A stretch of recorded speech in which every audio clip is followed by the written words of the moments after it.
गावे गीत भावे गावे गीत भावे गावे गीत भावे गावे गीत शुद्ध करोनिया चित्त शुद्ध करोनिया चित्त शुद्ध करोनिया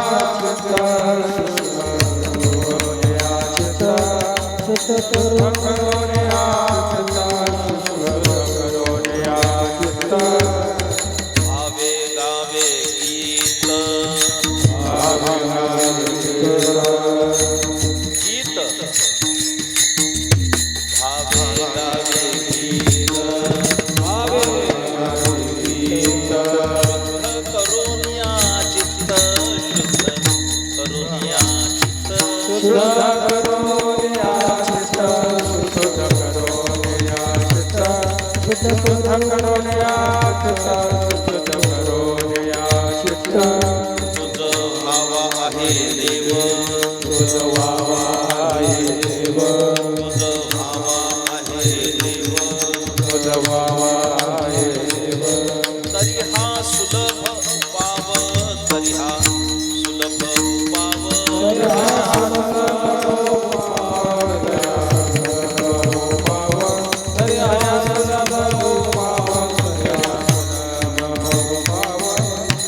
आणि काचे कानी आणि काचे कानी गुण दोष मना राणी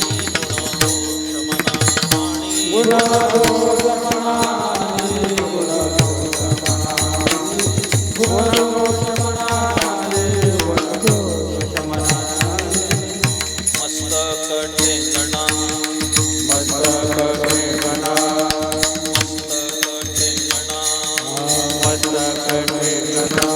करी संतांच्या चरणा करी संतांच्या चरणा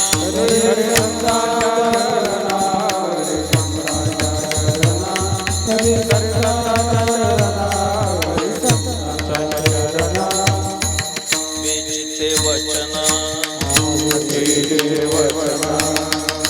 वेचिते वचन जेणे राहे समाधान जेणे राहे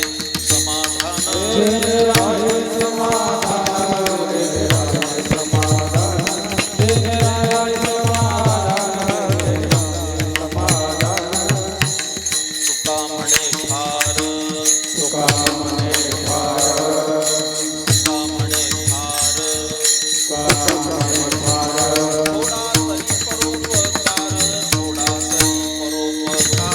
थोडा तरी परोपकार थोडा तरी परोपकार तुझ भावा आहे देव तुझ भावा आहे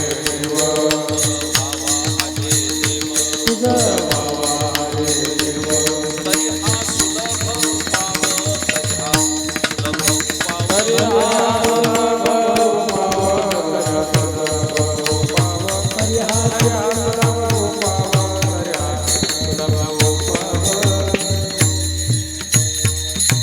विठोबार कुमारी विठोबार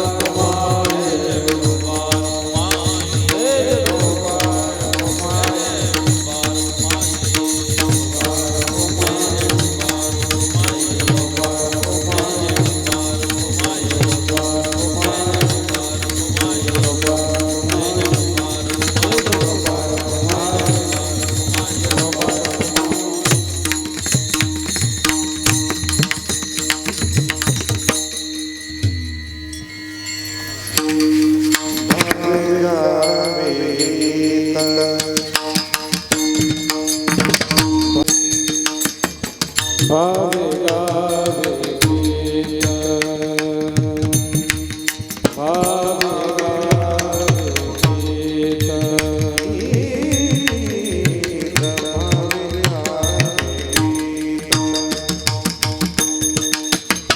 भावे गावे गीत भावे गावे गीत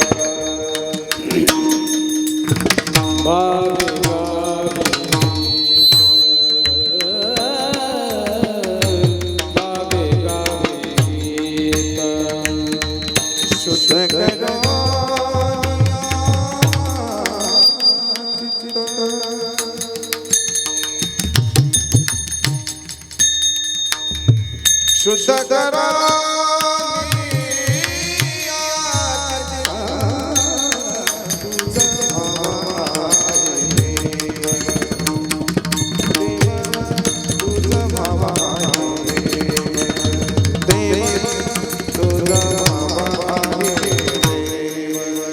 शुद्ध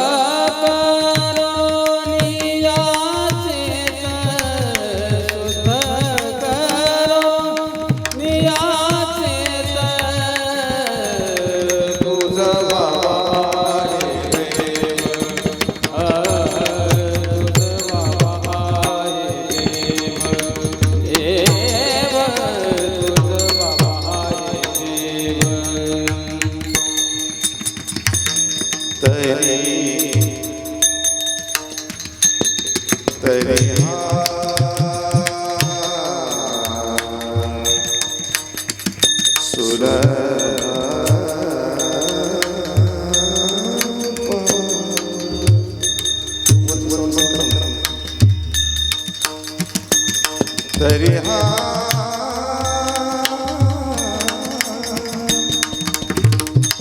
सुलभ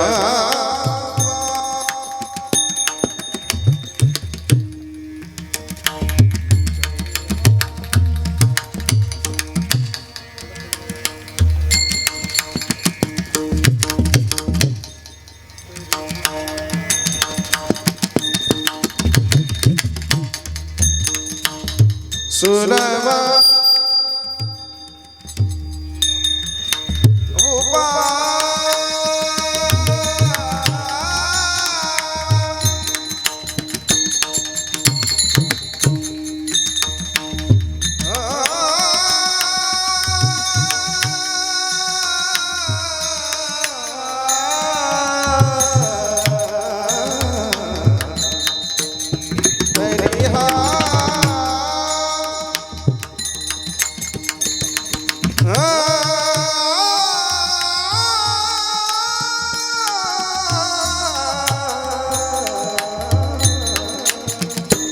तरी हा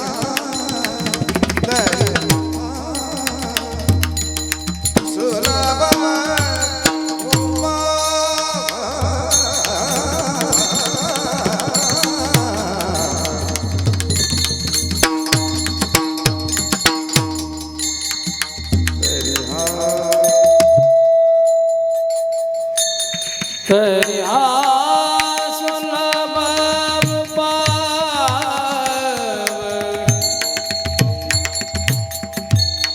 तरी हा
हाताने टाळी वाजवा आणि भजन करा.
चिते वचन जेणे राहे समाधान, तुझ व्हावा आहे देव तरी हा सुलभ उपाव.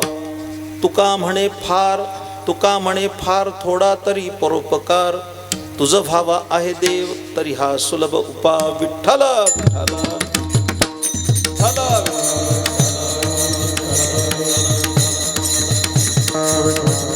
बोला पुंडलिक वरदा हरिहर ज्ञानदेव प्रभु रामचंद्र भगवान की महेंद्र हनुमान की.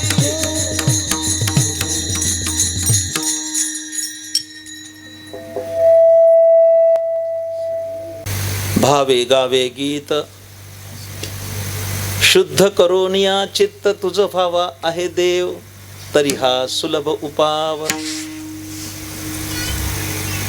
वारकरी संप्रदायाचे थोर संत जगद्गुरु तुकाराम महाराज यांचा हा एक प्रासादिक असा अभंग आज सेवेसाठी निवडलेला आहे.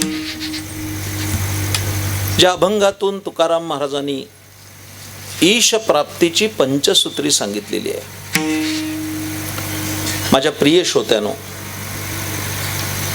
माझ्या निरूपणाला प्रारंभ करण्यापूर्वी अंतःकरणातील काही सात्विक स्पंदन व्यक्त करणं कर्तव्य मानतो. प्रथमतः मी समस्त ग्रामस्थ सुरेगाव यांचं मनपूर्वक अभिनंदन करणार आहे. अभिनंदन कशा करता तर आपल्या वाडवडिलांचा ठेवा असणारं रोकडेश्वराचं मंदिर जे जुनं झालं होतं, या मंदिराचा जीर्णोद्धार करून त्यामध्ये नूतन मूर्तींची स्थापना करण्याचा योग्य निर्णय घेतला, म्हणून त्यांचं अभिनंदन केलं पाहिजे. टाळी वाजवायची कंजूसी का करताय? हे तुमचं कौतुक केलंय, जरा मोठ्यांदा टाळी वाजवा.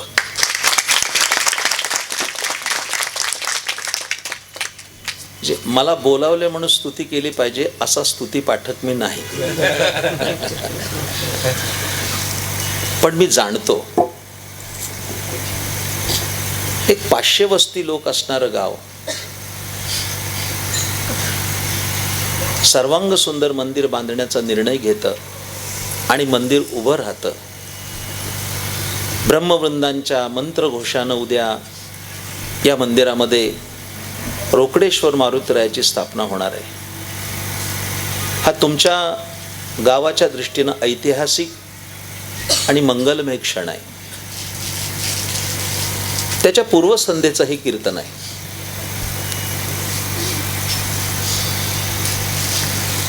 माझ्या प्रिय श्रोत्यांनो, थोडा शांत स्वभावाचा माणूस आहे. अशांत वातावरणात कीर्तन करू शकत नाही. तर जेवढी शांतता तुम्ही द्याल तेवढं मी काही चांगलं सांगू शकेन. आणि गोंधळ होतच राहिला तर कीर्तन केलंच पाहिजे असे कोणतेही निर्बंध माझ्यावर नाही आहेत. माझं येणं झालं ते एक सुविद्य असं व्यक्तिमत्व चंद्रभान दराडे सर यांचा आग्रह म्हणून माझं येणं झालं. अन्यथा आमचं ग्रंथराज ज्ञानेश्वरीचं अनुष्ठानपूर्वक पारायण मुरबाड क्षेत्री सुरू आहे. त्यातून वेळात वेळ काढून मी आलोय. सर्वेंद्रियाचं कान करू नये का?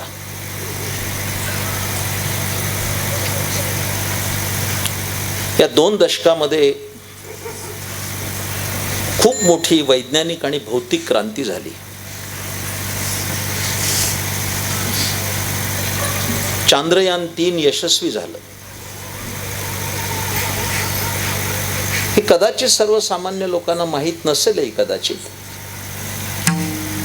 पण चांद्रयान 3 यशस्वी करण्यामध्ये आमच्या शास्त्रज्ञांनी केलेली एक खूप मोठी क्रांती सगळ्या जगाला ललांभूत ठरेल अशी आहे.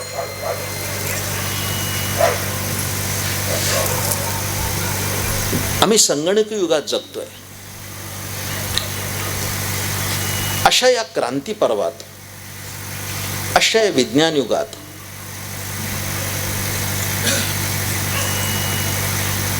कदाचित नास्तिकवादातून एखादा प्रश्न येऊ शकतो किंवा आला पण असेल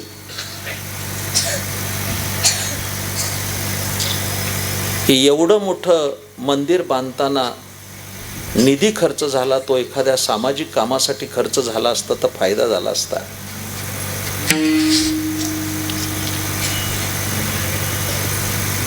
मंदिरांची काय आवश्यकता आहे असा प्रश्न येऊ शकतो. याच्यामध्ये कदाचित गावाला येणारा रस्ता डांबरीकरण झाला असता, मंदिर बांधून काय उपयोग झाला. मंडळी, रस्ता तयार झाला असता पण त्याच्यावर संध्याकाळी कसं चालायचं हे मंदिरातूनच शिकवलं जातं. त्या नैतिकतेचे पाठ, त्या संस्काराचे पाठ मंदिरं शिकवतात. म्हणून मंदिरं ही केवळ देवतांची घरं न राहता ती संस्कार केंद्र झाली पाहिजेत, हे लक्षात ठेवा.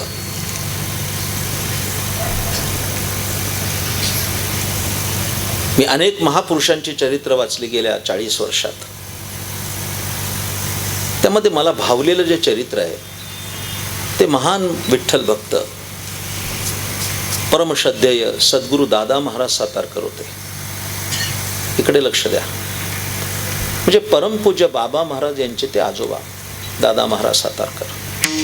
1946ला त्यांचं वैकुंठ गमन झालं. पण 2000 सालात आपण चिंतन करताना आता शताब्दी येईल त्यांची कालांतराला. पण एक 40 वर्षाचा एक कालखंड, अर्धशतकाचा कालखंड दादा महाराजांच्या भक्तीचं गारुड सगळ्या महाराष्ट्रावर होतं. इकडे लक्ष द्या. खूप मोठे अधिकारी पुरुष होते. त्यांच्या जीवनातली एक गोष्ट मला इथं आठवली आज सांगताना. इकडे लक्ष द्या. दादा महाराज सातारला राहत होते आणि खूप श्रीमंत होते. आज सकाळीच एका व्यक्तीला मी परिचय देताना सांगितलंय की एक अलौकिक श्रीमंती होती. म्हणजे दादा महाराज ज्या घोड्याच्या गाडीतून जात होते त्या घोड्याच्या पायामध्ये सोन्याचे चाळ होते. माणसाच्या नाही, घोड्याच्या. ती श्रीमंती किती असेल.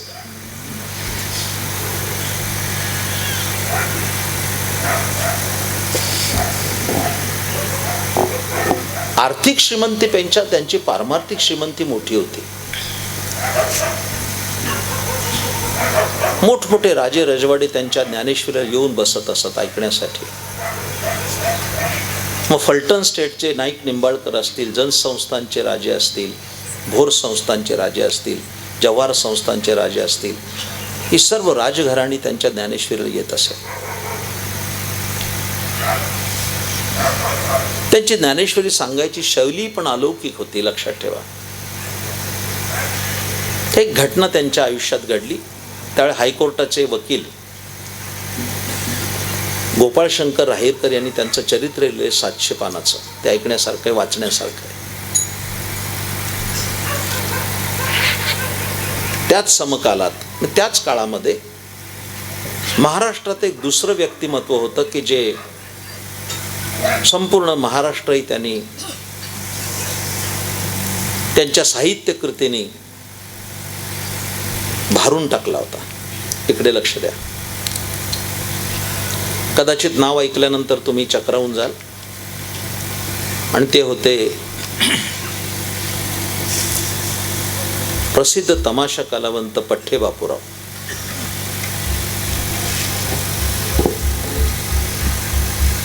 आज मी त्याला कोणताही तमासगीर पठ्ठे बापूरावला नमन केल्याशिवाय तमाशाच करणार नाही.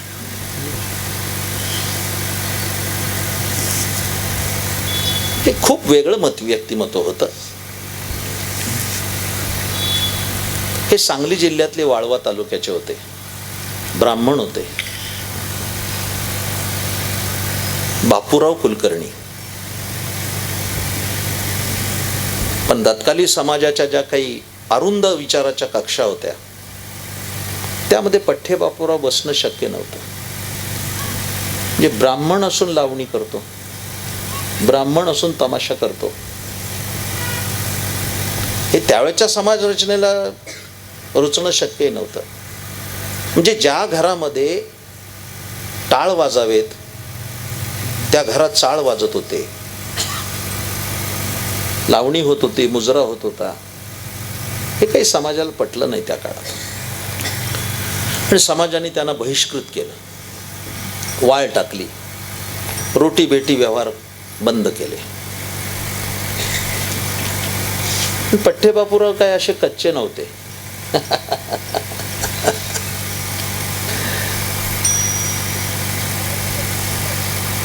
जरा कदाचित नाही पटणार बोललं तरी, पण समाजाने त्रास दिल्याशिवाय माणूसही मोठा होत नाही. समाज निंदेच्या आगीत होरपळूनच बाहेर सोनं बाहेर निघतं. तसे पठ्ठे बापूराव त्यातून निघाले. पण काय झाली गंमत, इकडे लक्ष द्या. ते लोकांनी त्यांना वाईट टाकल्यामुळे अश्रद्ध झाले. श्रद्धावान माणूस अश्रद्ध झाला आणि साधू संतांची निंदा करू लागले. अभंग नंतर बघू, हे ऐका पहिल्यांदा, तुमच्या करता बोलतोय मी. मग निंदा करू लागले लोक. पठ्ठे बापूरावांना राग आला आणि ते काय म्हटले, हे काय म्हटले असलंय. देवधर्म त्यांनी सोडून दिला. भेटेल त्या साधू संतांची निंदा करायचा सपाटाच लावला. आणि इकडं लक्ष द्या, शीघ्र कवी होते. म्हणजे असं ट ला टन, फ ला फ, झुलेबाई झुला माझा असं नव्हतं त्यांचं. शीघ्र कवी म्हणजे बसले की लगेच लिहित असत. क्षणार्धात एखादी लावणी होत असे. म्हणजे एवढी प्रतिउत्पन्न मती आणि तैल बुद्धीचा माणूस मिळणं विरळा, हे लक्षात घ्या. म्हणजे कदाचित ते साहित्य आंबट शौकीनांचंच आहे असं म्हणायचं कारण नाही. पठ्ठे बापूरावांनी केलेल्या लावण्या, होनाजी बाळांनी गायलेल्या भूपाळ्या, हे अजरामर राहते. कोणी त्याला धक्का लावू शकत नाही. कदाचित साहित्याच्या क्षेत्रातून आणखीन कुठेतरी डायव्हर्ट होण्याची शक्यता आहे. मी तिकडे जरा थांबून इकडे विचार प्रवृत्त करतो. इकडे लक्ष द्या. पठ्ठे बापूराव आपले कोणी साधू संत भेटले की त्यांची टीका करायची, त्यांना निंदा करायची. झालं काय, हळूहळू त्यांच्या कानावर दादा महाराजांची कीर्ती गेली. की सातारला एक खूप मोठे साधू राहतात आणि ज्ञानेश्वरी सांगतात. तोपर्यंत सगळे लोक दादा महाराजांच्या भजनी लागले होते. दादा महाराजांच्या प्रवचनाला खूप गर्दी व्हायची. पठ्ठे बापूराव सातारला काही कामानिमित्त आले आणि त्यांच्या डोक्यात आलं की इथे पण एक साधू राहतात, त्यांनाही भेटून येऊ. आणि जमलं तर त्यांनाही काहीतरी जरासा एक डोस देऊन येऊ. भेटायला निघाले. त्या सातारच्या बुधवार नाक्यावर दादा महाराजांचा वाडा होता. आजही तो खूप जुना झालाय, भग्न अवस्थेत आहे. पण ऐका, तो वाडा इतका त्या काळात सुंदर होता की त्याला रेशमाचे पडदे होते आणि त्याला सोन्याची घुंगरं होती पडद्याना पण.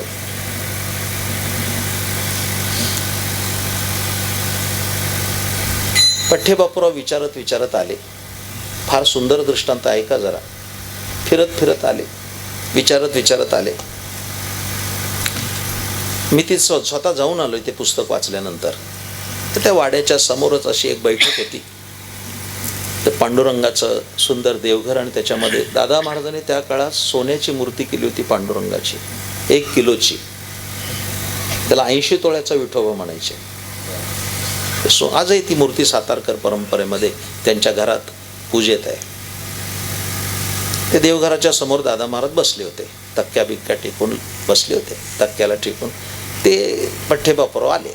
आल्यानंतर मी हे सगळं सांगतोय तुमच्या कर्तृत्वाचा खऱ्या अर्थानं गौरव करण्यासाठी सांगतोय.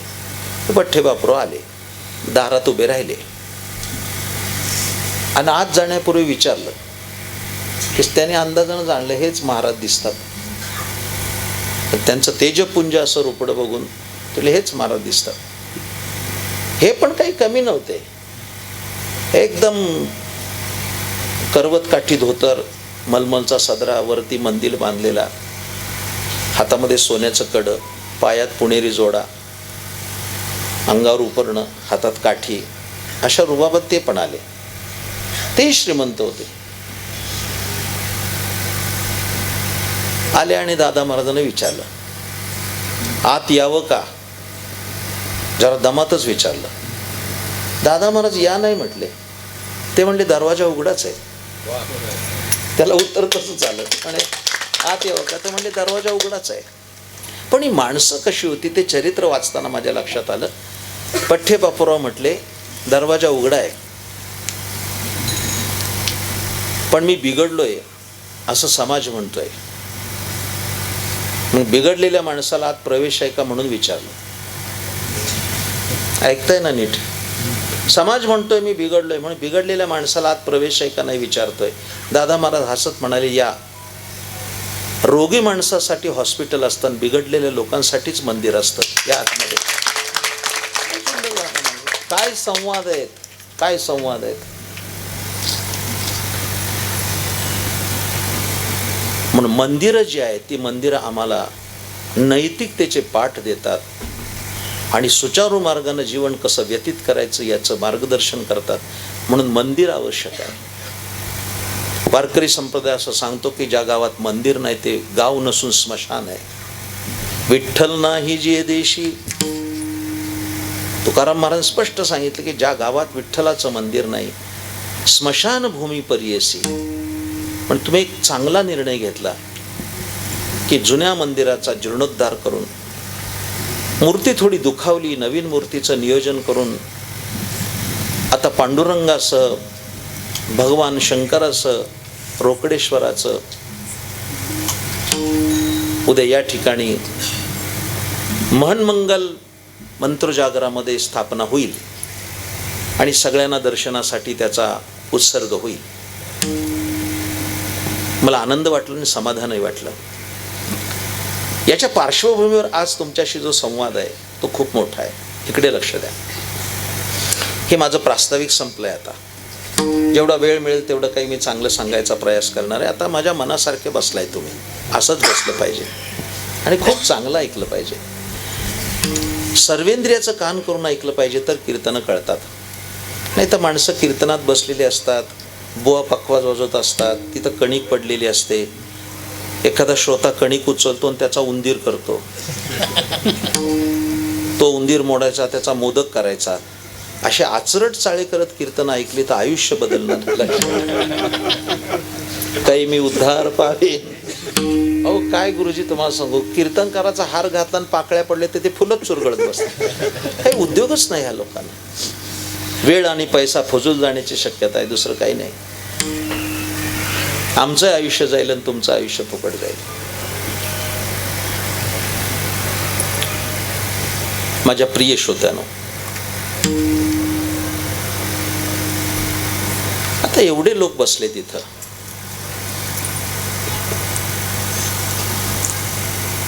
एखाद्याने हात वर करा आणि सांगा मला सुख नकोय. 5 मिनिटं देतो मी. 50 मिनिटं झाले तरी कोणी हात वर करणार नाही. आणि एखाद्याला नाही कळालं माझं बोलणं आणि त्याने हात वर केला तर आजूबाजूचे लोक त्याच्याकडे विचित्र भावनेनं बघतील आणि म्हणतील याला ठाण्याला पाठवा, याचे डोकं बिघडलेलं दिसतंय. सुख कोणाला नको आहे.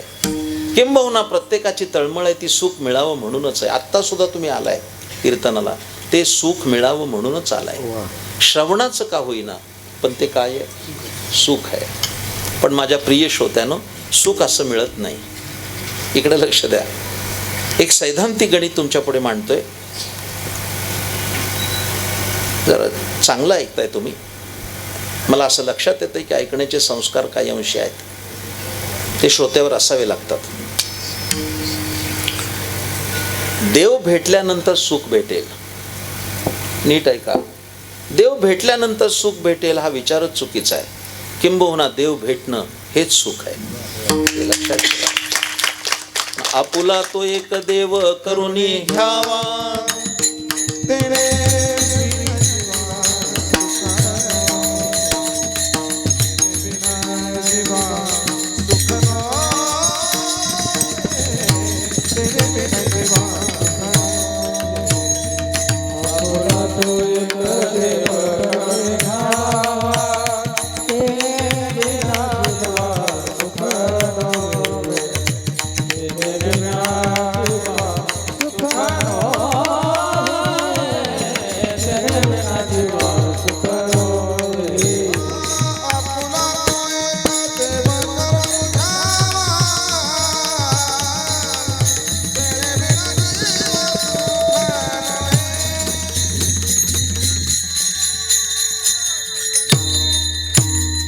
आपुला तो एक देव करुणी घ्यावा,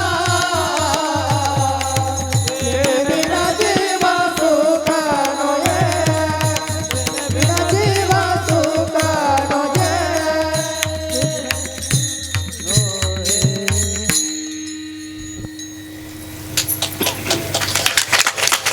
जरा जोरात वाजवा. एक संगीत क्षेत्रातलं अनमोल रत्न तुमच्यात उभं आहे आज. स्वर गंधर्व पुष्कळ आहेत, भजन गंधर्व एखादाच आहे. त्यांच्याकडे बघताना मला एक ज्ञानेश्वरीतली ओवी आठवली. तुमचं गायन चालू असताना अहिंसेचं रूप दाखवत असताना अहिंसा कशी असते, जरा इकडे लक्ष द्या.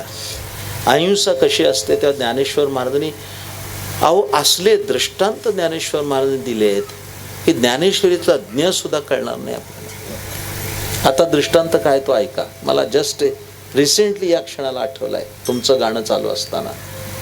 हे मी कपोलकल्पित बोलत नाही, आत्ता आठवलेला दृष्टांत ज्ञानेश्वरीतला. ज्ञानेश्वर महाराज अहिंसा कशी हे सांगताना किती नाजूक असते ती. मला आता जास्त म्हणजे त्याचं विश्लेषण करायला पण वेळ नाही आहे. मला 6 चरणाचा अभंग पडलाय समोर, तुम्ही पण ऐका कारण तुम्ही त्या क्षेत्रात आहात. एवढा उंचीचा दृष्टांत मला नाही वाटत कोणी दिला असेल. काय सुंदर दृष्टांत आहे, काय सुंदर दृष्टांत आहे. एक असं कमळाचं फूल आहे. एखाद्या तळ्यामध्ये कमळाचं फूल फुलावं, सुंदर असं फूल फुललंय आणि त्याच्यामध्ये असे सुंदर असे पुंकेसर असतात आतमध्ये. कमळाच्या मधल्या भागावर असे बारीक बारीक बारीक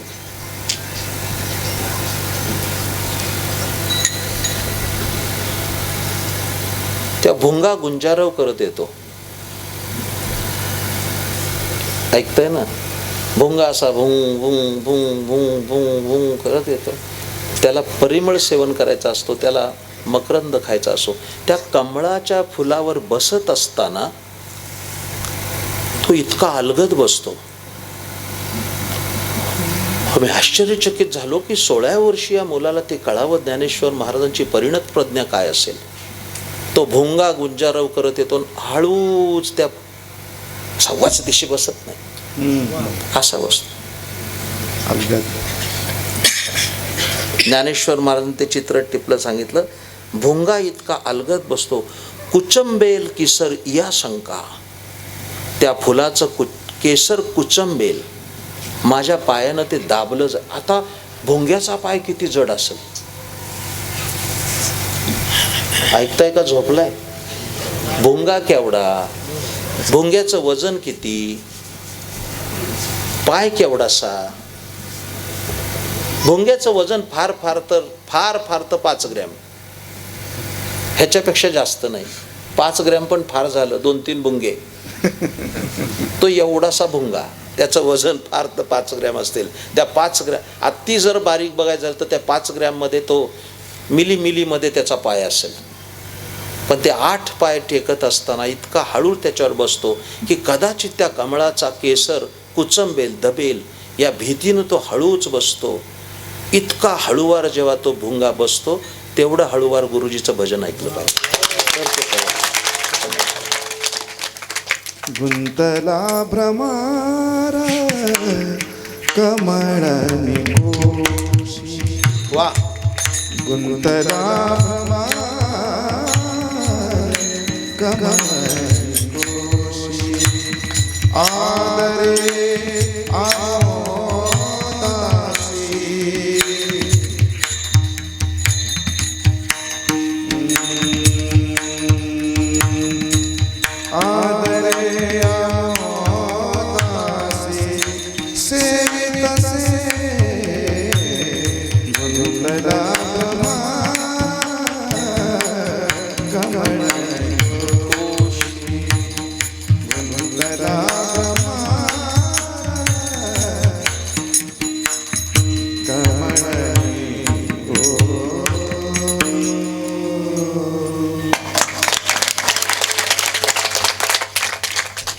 ये हृदयचे ते हृदय घातले, हृदय एक झाले, असं ऐकलं पाहिजे. इकडे लक्ष द्या. मुद्दा असा आहे की मंदिर निर्माण झालं, पण एकीकडे सांस्कृतिक आलेख ढासळत चाललाय आणि नास्तिकवाद वादत चाललाय. देव न मानणारी लाखो माणसं आहेत. आम्हाला काही म्हणायचं नाही त्याच्या बाबतीत, तो त्यांचा व्यक्तिगत प्रश्न आहे. पण ज्ञानेश्वर महाराजांचं सैद्धांतिक गणित सांगायचं झालं तर ज्ञानेश्वर महाराज स्पष्ट सांगितलंय, या जगाच्या पाठीवर एकही माणूस नास्तिक नाही. हे मी बोलत नाही, ज्ञानोबराय बोलतात. हे मनुष्य जात सकळ स्वभावताच भजनशील. पण काही माणसं आपण नास्तिक असल्याचं भासवतात. आपण नास्तिक आहोत. आमच्या गावात एक नास्तिक माणूस आहे. असं मानायचं कारण नाही की हरिभक्त असतात त्या गावात नास्तिक नसतात, उलट जास्त असतात, असाच इतिहास आहे. ज्ञानोबरायांच्या त्या ज्ञानोबरायांचा छळ करणारी माणसं काय अमेरिकेतून आली नव्हती. तुकाराम महाराजांचा छळ करणारी काय लोणावळ्यातून आली नव्हती, ती देऊतच होती. आमच्या गावात एक नास्तिक माणूस आहे. कधी भजन नाही, कधी कीर्तन नाही, एकादशी त्याच्या कॅलेंडरलाच नाही, तर कळण्याचा संबंध नाही. एक दिवस काय झालं, मी कीर्तन करून आलो काल्याचं कुठून तरी, संध्याकाळचे 4 वाजले होते. आणि आमच्या गावात पण असं मारुतीचं मंदिर आहे. तो इसम पुढं चालला होता सिगरेट ओढत. मला काही घेणं देणं नाही, तो त्याच्या पैशाची ओढत होता, त्याचं व्यक्ती स्वातंत्र्य आहे. पण मी बघितलं काचेतून गाडीच्या, जसंच मारुतीचं मंदिर आलं तसं त्याने ती सिगरेट मागं नेली, वाकलान पुढे गेला. पण माझ्या नजरेतून चुकलं नाही. मी मोटार पुढे नेली, त्याच्याजवळ थांबवली आणि गाडीची काच खाली केल्याबरोबर त्यांनी गडबडीत ती सिगरेट फेकून दिली. निदान तेवढं तरी त्याचं सभ्यपण, की त्याला कळलं की इथं तरी ओढू नये. काही माणसं तेवढा तरी सभ्यतेनं वागतात, काही ना तेवढी बी सभ्यता कळत नाही. आत्ता कार्तिक वारीला आळंदीत गेलेली वारी, दशमीच्या दिवशी इंद्रायणीला गेलो, आंघोळ केली आणि अंग पुसलं, धोतरच नेसत होतो, एवढ्यात एक इसम पळत आला. त्याच्या हातात बिडी होती, माझ्याजवळ आला. महाराज म्हणले जरा बिडी धरा. म्हणले मी काय ओढत नाही. नाही नाही धरा तर खरं. म्हणलं कशाला? तुमचं दर्शन घ्यायचंय. म्हणजे तो बिडी माझ्या हातात देणार, माझ्या पाया पडणार. त्याच्यापेक्षा हा बरा म्हणायचा. सिगारेट फेकून दिली, मला नमस्कार केला. नमस्कार महाराज. नमस्कार. काय कीर्तनाला गेला होता? हो म्हटलं आता करतो कीर्तन, आम्ही काय करणार, तुम्ही काय कीर्तनाला येत नाही? तो म्हणला त्या भानगडीत आम्ही नाही. काही ऐकताय का नाही? म्हणजे कीर्तन त्यांच्या दृष्टीनं भानगड आणि भजन लफडं, असे काही त्यांनी त्यांच्या व्याख्या काय असतील नाही सांगू शकत आपण. आम्ही काय त्या भानगडीत नाही. ठीक आहे म्हणलं. तुम्ही मुद्द्यालाच हात घातला, तुम्ही देव मानत नाही. म्हणलं बिलकुल नाही, देव बिव सब झूट आहे, मी काय देव मानत नाही. पण म्हटलं काव, मी आत्ता बघितलं, तुम्ही आत्ता मारुती पुढं जाताना सिगरेट ओढत होतात, मंदिर आल्याबरोबर ते सिगरेट मागं नेली आणि असं वाकलात. काय म्हणून वाकलात? त्याने दिलेलं उत्तर आयुष्यावर विसरणार नाही मी. तो म्हटला मी देव मानत नाही, पण असलाच तर रामराम केलेला बरा. गोष्ट संपली माझी. याचा अर्थ काय? याचा अर्थ असा आहे की तो सुद्धा देव मानतो आहे. जाऊ द्या, पगळ बोलायला वेळ पण नाही आहे. आत्ता ज्यांचं वर्णन केलं दादा महाराजांच्या जीवनात एक दुसरा दृष्टांत आहे. इकडे लक्ष द्या. ते ज्ञानेश्वरी फार सुंदर सांगत होते. तर त्याच्यामध्ये एक अवतरण असं आलं, इकडे लक्ष द्या. ते काय म्हणायचे ऐका, ते परफेक्ट आहे, सांगूनच जातो. ते म्हणायचे देव आहे का नाही याची बाष्कळ चर्चा करू नका. ऐका जरा, देव आहे की नाही याची बाष्कळ चर्चा करू नका. पुढे काय सांगितलं? अंगणामध्ये एक मूल खेळतंय, दृष्टांत दिलाय. अंगणामध्ये एक मूल खेळतंय 2 वर्षाचं लहानसं. आई त्याची उपस्थित नाही, काहीतरी कामात असेल, भांडी घासत असेल, धुणं धुत असेल, स्वयंपाक करत असेल, ती तिथं उपलब्ध नाही. म्हणून त्याला आई ऐकणं याची चर्चा करायची नाही. काही कळतंय का?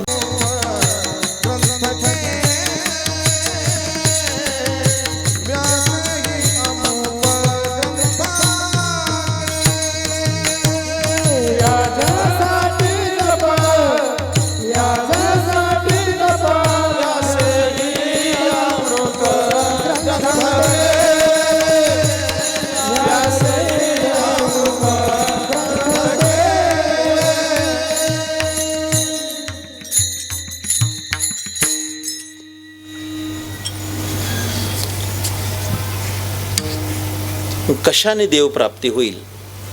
5 सूत्र सांगितले त्या अभंगात. इकडे लक्ष द्या. या 5 सूत्राचा विचार माझ्या प्राप्त वेळेत करणार आहे. देव पाहिजे ना, मग पहिली गोष्ट आहे भावशुद्ध अंतकरणाने भजन केलं पाहिजे. भावशुद्ध अंतकरणाने भजन केलं देव भेटेल. हे जे पहिलं चरण आहे, भावे गावे गीत शुद्ध करून या चित्त. इकडे लक्ष द्या, नीट ऐका, नीट ऐका जरा, चुळबुळू नका. ह्याच्या पूर्वार्धात आपली बेरीज आहे आणि उत्तरार्धात वजाबाकी आहे. काही कळतंय? भावे गावे गीत बेरीज, शुद्ध करून या चित्त वजाबाकी. होऊ नये असं. पण एखाद्याचा अपघात झाला आणि त्याचा पाय तुटला, त्या अपघातात मरेल का? मरेल का तो? नाही मरणार, जगेल. लंगडा म्हणून जगेल. पाय तुटला, ठीक आहे. एखादा माणूस कामाला जात असेल आणि यंत्रामध्ये त्याचा हात गेला आणि हात तुटला, मरेल का? नाही मरणार, जगेल. थोटा म्हणून जगेल. डीजे पुढे नाचला आणि कानच गेले, डॉल्बी, अहो पुण्याला 14 लोक बहिरी झाली गणपतीच्या उत्सवात. आयुष्यातलं एकदाच ऐकून घेतलं.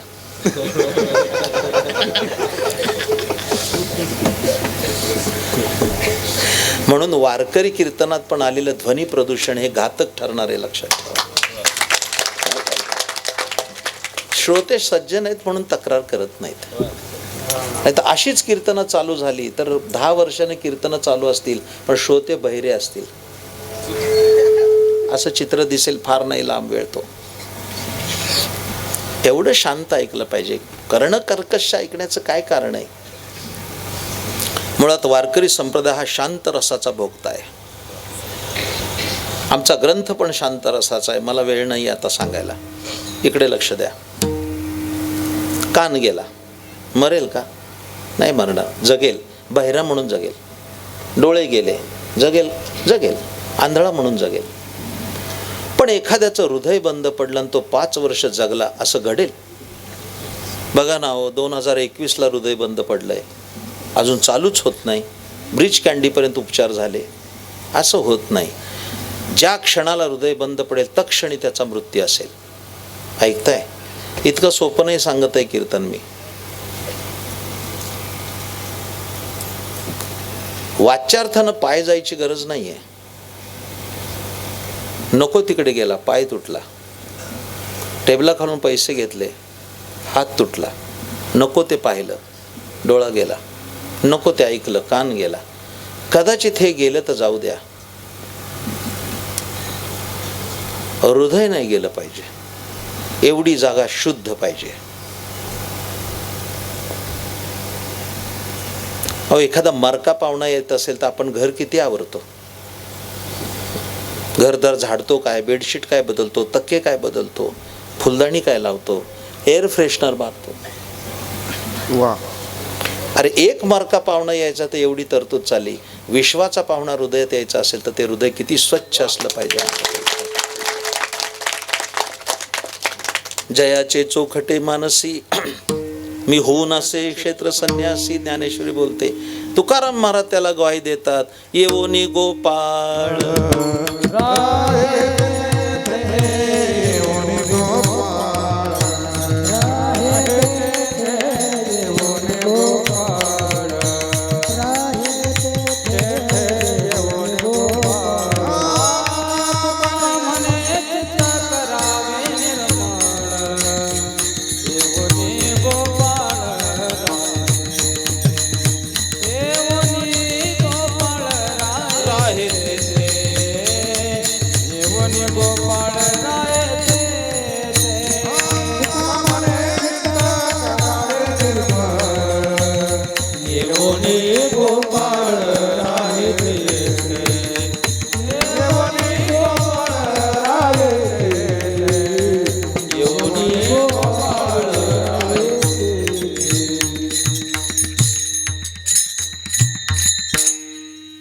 आता उद्या मंदिर होईल तुमचं.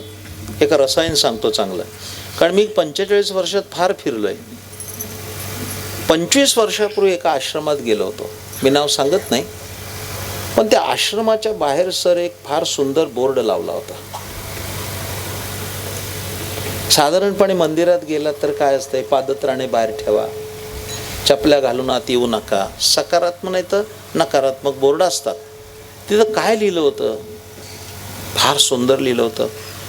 ज्यांनी लिहिलं असेल त्याच्या कल्पनाशक्तीला सलाम केला पाहिजे. उद्या तुम्ही पण लिहायला हरकत नाही, जरूर लिहा.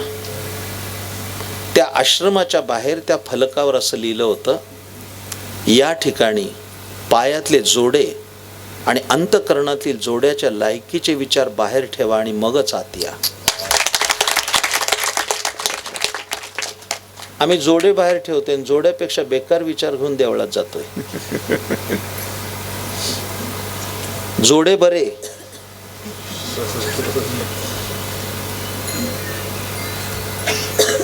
नाही बोलणार मी, पण किती जोडे तरी ते सुधरत नाहीत. असले जोडे ते घेऊन जायचं मंदिरामध्ये. एवढी जागा शुद्ध असली पाहिजे. शुद्ध करून या चित्त भजन करा. दुसरं सूत्र अभंगाच्या 3ऱ्या चरणात सांगितलंय. आणि कांचे कान आणि कांचे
देव पाहिजे ना, मग पहिली गोष्ट आहे की भावशुद्ध अंतकरणाने भजन करा. दुसरं सूत्र आहे कुणाची निंदा नाही केली पाहिजे. कदाचित 5ही सूत्र ऐकल्यानंतर एखादा श्रोता मला भेटेल आणि म्हणेल यातली 4 सूत्र पाळू, पण एवढं सोडून बोला. हे आमच्या बापाच्याने शक्य होणार नाही. माणसं वायफट निंदा करतात. ही अशी ती तशी, हा असा तो तसा, आणि तू कसा. कधी आत्मसंशोधन केलंय तुम्ही? कधी केलंय? एक म्हण आहे, इकडेही असेल कदाचित सिन्नर तालुक्यात, पण ती म्हण अशी आहे की माणसाचा स्वभाव असा आहे की त्याला दुसऱ्याच्या डोळ्यातलं कुसळ दिसतं. पुढचं सांगितलं पाहिजे. स्वतःच्या डोळ्यातलं मुसळ दिसत नाही, अशी प्रवृत्ती माणसाची असते. माझ्या प्रिय श्रोत्यानो, मला परवा एक माणूस भेटला आणि मला म्हटलं, महाराज सगळ्यात चांगले अभंग कोणते? काय माणसं विचारते, त्याचा नियमच नाही. अरे म्हटलं, बाबा अभंग काय घेऊन बसलाय? ज्ञानोबा आहे, तुकोबा आहे, दी संत जे, त्यांचं एक एक अक्षर सुद्धा महत्वाचं आहे. अभंग सोडून द्या, एक एक अक्षर. आता पुढे काय सांगू म्हणता? बिंब तरी बचके एवढे परी प्रकाशासी त्रैलोक्य थोकडे, शब्दाची व्यापती तेणे पाडे अनुभव. बचके एवढं म्हणजे मुठी एवढं. दुपारचं सूर्यबिंब मुठी एवढं असतं आपल्या, पण मुठी एवढं सूर्यबिंब सगळ्या जगताला प्रकाश देतं. तसं ज्ञानोबा म्हणतात, माझा प्रत्येक शब्द त्या सूर्यबिंबाप्रमाणे जगत प्रकाशित करेल. एवढी स्वतःच्या शब्दाविषयीची ताकद त्यांना माहीत होती. तरी म्हणलं, तू विचारतोय म्हणून सांगतो की वर्गवारी करायचीच झाली अभंगाची, तर माझ्या अल्पबुद्धीप्रमाणे सगळ्यात चांगले अभंग काकड आरतीचे आहेत. फक्त ते अर्धवट झोपेत म्हटले जातात म्हणून कळत नाही, असं म्हणावं लागेल कदाचित. पंचविंशकाली काकडा चालू असतो.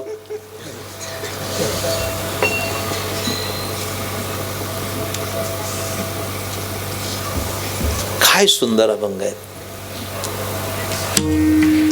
गुणवंत केलो दोष जाणायासाठी, गुणवंत केलो दोष जाणायासाठी, गुणवंत केलो दोष जाणायासाठी, गुणवंत केलो दोष जाणायासाठी, माझे मज पोटी बळकट दूषण, पोटी बळकट दूषण, माझे मज पोटी बळकट दूषण,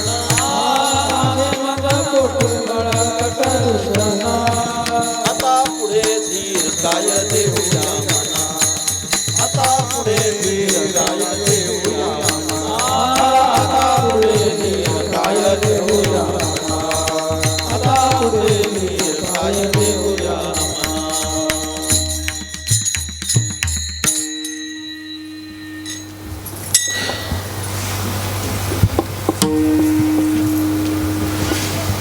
अनेक महापुरुषांचा ऐकला, आत्ताच म्हणून आलो. वारकरी संप्रदाय खूप मोठे जहाल मतवादी संत होते. संतवीर रामदास बाबा मनसुख जुन्या लोकांनी बघितले असतील. फार स्वभाव कडक होता. आमच्या पुणे जिल्ह्यातलेच होते.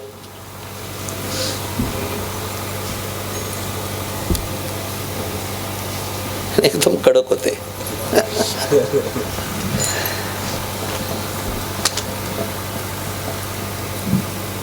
त्यांनी निंदा म्हणजे काय याची व्याख्या सांगितली होती. निंदा म्हणजे, निंदा कशाला म्हणायचं मी त्यांची म्हणून सांगतो. मी कोणाचं ऐकलेलं सांगितलं तर त्याचं नाव घेऊन सांगतो. ती पुढी माझ्या नावावर खपवत नाही कधी. वा. जी आता नवीन कला प्रस्थापित झाली, ज्याचं आहे त्याचं सांगावं नाव. तर रामदास बाबा काय म्हणायचे, सांगतो कशासाठी की तुम्ही निर्णय करा त्याचा. निंदा म्हणजे काय याची एका ओळीत त्यांनी डेफिनेशन केली होती. ते म्हणायचे निंदा म्हणजे काय, ऐकताय ना, आपल्या जिभेच्या खराट्यानं दुसऱ्याची गटारं साफ करणे. हरकत नाही उद्यापासून करायला. आपल्या जिभेच्या खराट्याने दुसऱ्याची गटारं साफ करणे. निंदा करू नये. आणि कोणी जर केले तर आपण रागावू पण नाही. निंदिल हे जन सुखे निंदू द्यावे, सज्जनी कोपावे नये बापा. जरा त्यातलं लॉजिक सांगू का? लॉजिक चांगलं ऐकताय तुम्ही, मला बरं वाटलं. लॉजिक सांगू का? कोणी आपली निंदा केली तर एक लक्षात ठेवायचं की आपण निंदा करायच्या लायकीचे तरी झालो. नाही कळालं? निष्क्रिय माणसाची कोणी निंदा करत नाही, केली तर सक्रिय माणसाचीच करतात, जो क्रियाशील आहे आणि जो चांगलं काम करतो त्याची निंदा. जेवतोय, झोपतोय, उठतोय, जेवतोय, हे कोण निंदा करणार त्याची? त्याला काही कामधंदाच नाही. त्याला आम्ही दृष्टांत देत असतो. एक लक्षात ठेवा, आपण सगळे शेतकरी बसलोय. माणसं दगड मारतात तो आंब्याच्या झाडाला मारतात, बाभळीच्या नाही मारत. बाभळीच्या मारतात का? मारला तर आंब्याच्या झाडाला. ते पण आत्ता नाही, अजून वेळ आहे. आताशी मोहर आलाय. त्याला काय म्हणतात, आंबा पाडाला लागला की त्याच्यावर माणसं दगड मारतात. तसं आपल्यावर निंदेचा दगड आला की समजायचं आपला आंबा पाडाला लागलाय म्हणूनच दगड आलाय.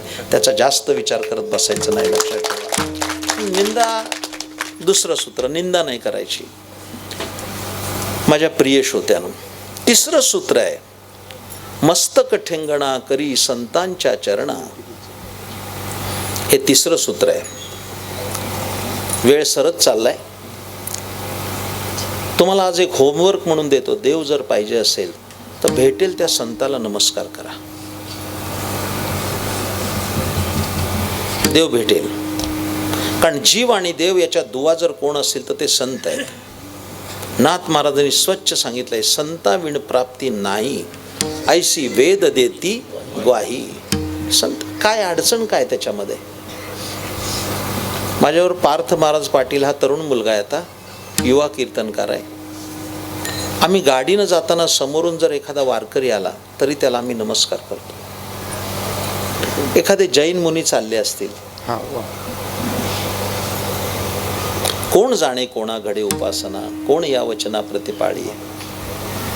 असा विचार कधीच करायचा नाही. खरा असेल का तो, का ढोंगीत नसेल ना. नाहक त्याची चर्चा करतात माणसं. मला सांगा, समारंभाच्या उष्ट्या पत्रावळी पडल्या होत्या, तिथं पहिल्यांदा एका नग्न माणसाचं दर्शन झालं. कोणाला माहित होतं ते गजानन महाराज आहेत. वा वा वा. आज महती आहे. इथलंच उदाहरण आहे. एका कडुलिंबाच्या झाडाखाली दगडावर बसलेला फकीर, कोणाला माहिती आहे साईबाबा होते. तुम्हाला मी इतिहास सांगेन, आता वेळ नाही आहे माझ्या हातामध्ये. भेटेल त्याला नमस्कार करा. यूट्यूबला माझी शेकडो कीर्तनं बघायला मिळतील. या दृष्टांत सांगितलंय मी, इकडे लक्ष द्या. ते तुम्हाला कळावं म्हणून आणखीन एकदा सांगतो. एकाने कीर्तनात ऐकलं की परीस नावाचा दगड आहे. यात कोणी बघितलंय का परीस? बघितलंय?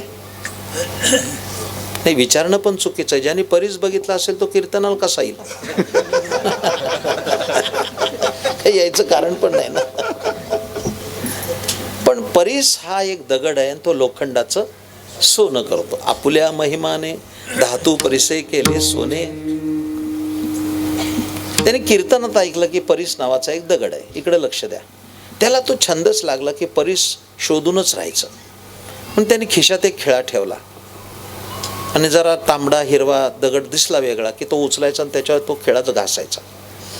सोन्याचं झालं. आता तो एवढा सोपा आहे का सुरेगावच्या माळावर भेटल? खिसा खिळ्या ठेवून खिसा फाटला, पण परीस नाही भेटला. तो खिळा गेला पडून. पण हा काही सामान्य नव्हता. त्याने अशी एक पट्टी केली लोखंडाची, त्याला भोग पाडलं आणि करगुट्यातच अडकवली.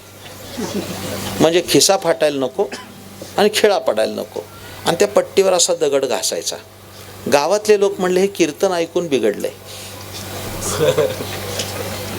आणि लोकांनी त्याचं नावच ठेवलं दगड घाश्या. असा दगड घासायचा त्या पट्टीवर. ते बॉलर कसा चेंडू घासतात, बॉलिंग करताना तसा तो दगड घासायचा. आता त्याला तो नादच लागला. गुरुजी काय सांगायचं. असा दगड घासायचा फेकायचा, दगड घासायचा फेकायचा. अशी 10 वर्ष गेली, पण त्याचा नाद चालूच. एक दिवशी तो बाथरूम मधनं आंघोळ करून बाहेर आला. त्याची बायको पोळ्या लाटत होती. ती मोठ्यांदा किंचाळलीच. अहो हो. त्याने बघितलं. अहो तुमच्या कमरेची पट्टी सोन्याची झाली. मग खाली बघतोय तर 52 कशी सोन्याची पट्टी चमकत होती. नाचायला लागला. पट्टी सोन्याची झाली, पट्टी सोन्याची झाली. पण आनंद फार काळ टिकला नाही. खाली बसला, डोक्याला हात लावला. पट्टी सोन्याची झाली खरी, पण कोणत्या दगडानं? एक 5-6 वर्षाचं. मग कसं बोललं पाहिजे? कसं बोललं पाहिजे? बाळ, तुझे बाबा आहेत का घरात? काय बिघडलं काय? असं बोलायला काय बिघडलं? बाळा, फार तर आधुनिक पद्धतीनं पप्पा आहेत का रे घरात तुझ्या? काय अडचण आहे? काय अडचण नाही? ए पोऱ्या, तुझा बाप आहे का? अरे काय काय ती भाषा आहे का काय नावाचं? प्रत्येकाकडे, तुमच्याकडे, माझ्याकडे. आता आम्ही महाराज लोकांनी काय ठरवलंय की कोणाचा फोन आला तर रामकृष्णारी म्हणायचं. काही बाबा चुकतंय का? अहो तो समोरचा नास्तिक असो, आस्तिक असो, कुणी असो, निदान एक मंत्र त्याच्या कानावर गेला, काय अडचण आहे? मग मला एक असा मध्ये फोन आला, त्याच्यावर नाव नव्हतं, अननोन होता. मी उचलला रामकृष्णारी म्हणलो. काही चुकलं? समोरून आवाज आला. त्याच्या आईला महाराजाला लागला.